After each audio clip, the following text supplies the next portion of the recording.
In the heart of Stockholm, a colossal ghost from the past waits in silence. Towering over visitors inside the dim glow of a museum, a warship stands frozen in time. Her name is Vasa, a ship built for glory, but remembered for tragedy. Today we tell the story of how a king's ambition led to one of the most famous shipwrecks in history, and how that ship returned, 333 years later, from beneath the sea. The year is 1626. Europe is at war. Nations are fighting for power, land, and pride. Sweden, led by King Gustavus Adolphus, was rising fast. He wanted a ship, not just any ship, but the greatest warship the Baltic had ever seen. It would be long, tall, decorated with hundreds of wooden sculptures, and armed with 64 bronze cannons. This ship would be called Vasa, named after his royal house. But behind the gold paint and carved lions, a dangerous imbalance was being built. The lead shipbuilder, Henrik Hubertsson, knew something wasn't right. The ship was too narrow, too tall, too heavy with cannons and ornate carvings.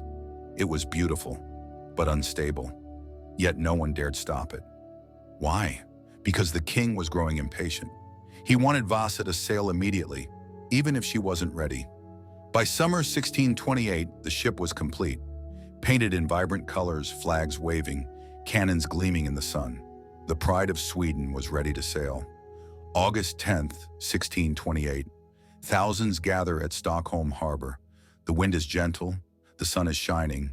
The Vasa leaves the dock, sails full of promise. Cheers echo from the crowd.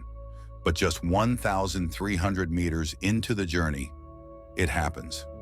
A gust of wind hits the sails. The ship tips to one side and doesn't return.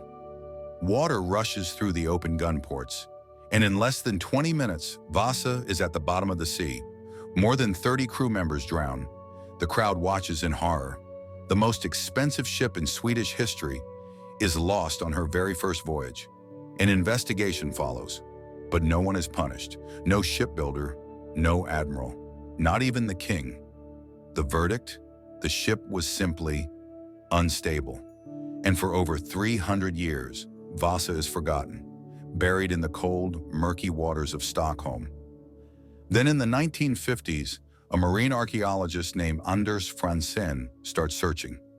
He believes the ship might still exist, preserved in the oxygen-poor waters of the Baltic Sea.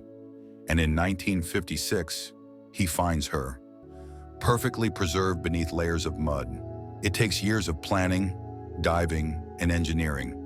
But in 1961, Vasa rises from the deep for the first time in 333 years. The world is stunned. The ship is almost fully intact. Even her carvings and cannonballs remain. The ghost ship had returned. Conservation begins. Wood is treated, stabilized. Historians and archaeologists gather clues. Every detail, from sailors' shoes to painted angels, helps tell the story of 17th century life.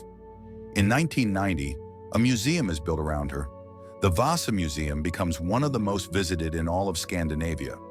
She is not just a ship, she is a time capsule, a lesson in ambition, failure, and resilience. The Vasa teaches us something powerful. That unchecked ambition can sink even the grandest dreams, but with time, curiosity, and care, even sunken ghosts can rise again. She fell in silence. She rose in awe. Today she speaks again, not through sails or cannon fire, but through the whispers of wood and history. The Vasa, a ship that sailed for 20 minutes and will be remembered for centuries.